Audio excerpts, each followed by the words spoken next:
Hi, my name is Gschwandtner and welcome to Selling Power TV. Today we have the pleasure of meeting with Madian, and she's Vice President of Sales Enablement with Vision Critical. Welcome, Melissa.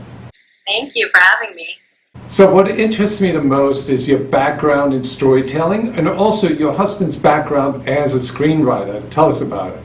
Both of us, when we were growing up, were always huge, avid readers. Our parents read to us before we could actually read, and then we've consumed books all the time. I still consume books all the time. But for him, he's always had a passion for screenwriting, and not too long ago, he decided he was going to pursue it full time, and so stories are pretty much a part of our everyday life. So you're also in sales enablement, and storytelling is vital to the sales profession. What have you learned as a story reader and you're conversing with your husband about crafting a story? What should we learn from you? Yeah, so what's interesting about stories is people remember them. So you may not necessarily remember a product feature that you see or what was exactly in the demo that got shown to you, but you'll always remember the story that the vendor tells you.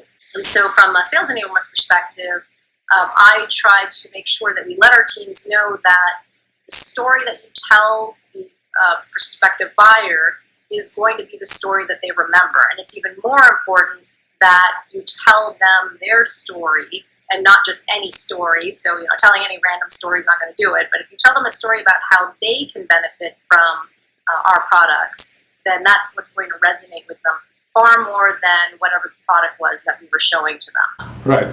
So give me an example from a movie that is a compelling story that everybody remembers. Sure. So Star Wars is probably the most classic story that folks remember if they've seen it, and most folks have seen Star Wars. Or if you haven't seen Star Wars, go see it. It's a great movie.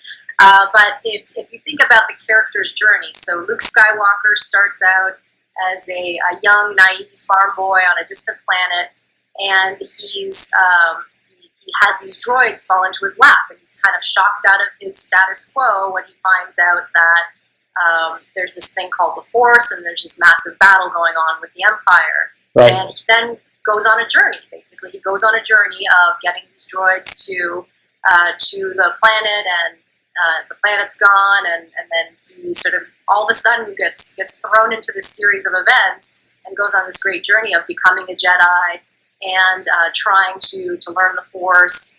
And then what's really interesting, though, is he then gets sort of taken down a downward path, which is learns that Luke learns that Darth Vader's his father.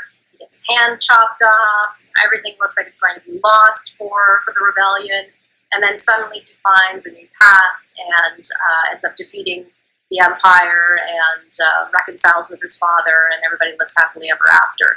So it's a great example of how a character is taken on a journey, a story, and how he starts one way and ends up another way. And certainly all of those elements of that story can be then applied to any story that we tell to anybody, really. So it is sort of the drama as it evolves. There's an element of suspense all the time because you don't know what's happening at the next turn of events, and how does the character then get what he or she wants. Exactly. And there's always conflict. Every good story has to have a conflict. So in the context of selling, we want to make sure as a vendor we paint the picture not just of how the buyer could ultimately benefit from a product or a solution, but also what their current conflict might be and how they need to get out of it, potentially. Right. Give me a story from business that is sort of following the same suspense in that we know from Luke Skywalker.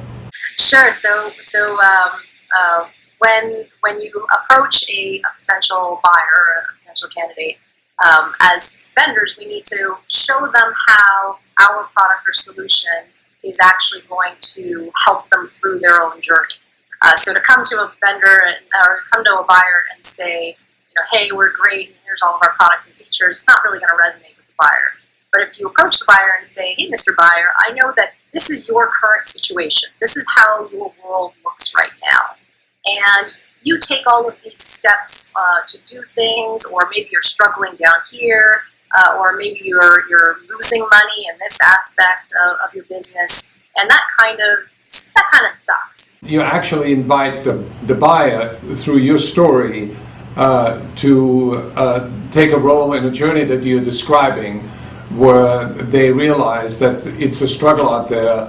There are a lot of evil forces. There's a lot of competition, and there's a battle for market share. And there is the reward that you can have a more profitable company, lower your cost, and be victorious, essentially, right? You're making the buyer Luke, and you're telling the story of how that buyer is experiencing the struggle, but that there is a better way and that there is a happy ending. So then a salesperson, I assume, in your mind, when you train them, you want to tell them how to amplify the conflict and the tension. So you almost have them visualize the pain. And on the other hand, make it more attractive and tell them that the gain is closer than they think.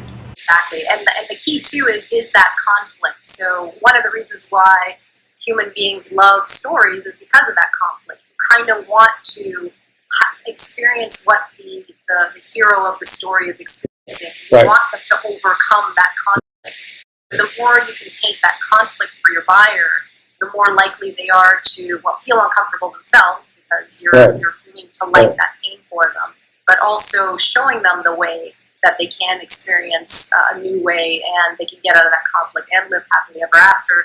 We're sort of conditioned as human beings to want to be taken on that journey. It's why people enjoy reading books. It's why people enjoy going to movies. You go into a movie theater, you kind of expect to be sitting there for 2.5 hours or 2 hours and get taken on a journey with this character or with this hero. So why not apply that to our selling techniques? So Melissa, are there a couple of books that you could recommend to our audience that they read in order to get up to speed about telling better stories? Sure. So if they're interested in just understanding the construct of screenwriting and how screenwriting actually resonates with individuals, so really from the mechanics of storytelling, there's a great book called Save the Cat, which is written by a screenwriter, and he goes through the process of here are all the constructs or all the components of an effective screenplay and why it works with people. From a business standpoint, there's conversations that win the complex sale, and that's by Tim Reister and the folks at Corporate Visions, and that's an excellent book about how you can leverage storytelling techniques in a conversation with a potential buyer. Why is it so difficult to get salespeople and sales organizations to become better storytellers? It's a great question. I think we come to the table thinking this is a job, and my job is to be a salesperson, and as a salesperson, I must go out and close business. And certainly managers and VPs drive our sellers to that point, right? We've got a quota we got to hit. You need to hit that quota. If you don't hit that quota, you don't make money, and then you end up living in a van down by the river. So I think why we struggle is because we're so focused on the bottom line number, we're not actually thinking about how the buyer is experiencing the process with us.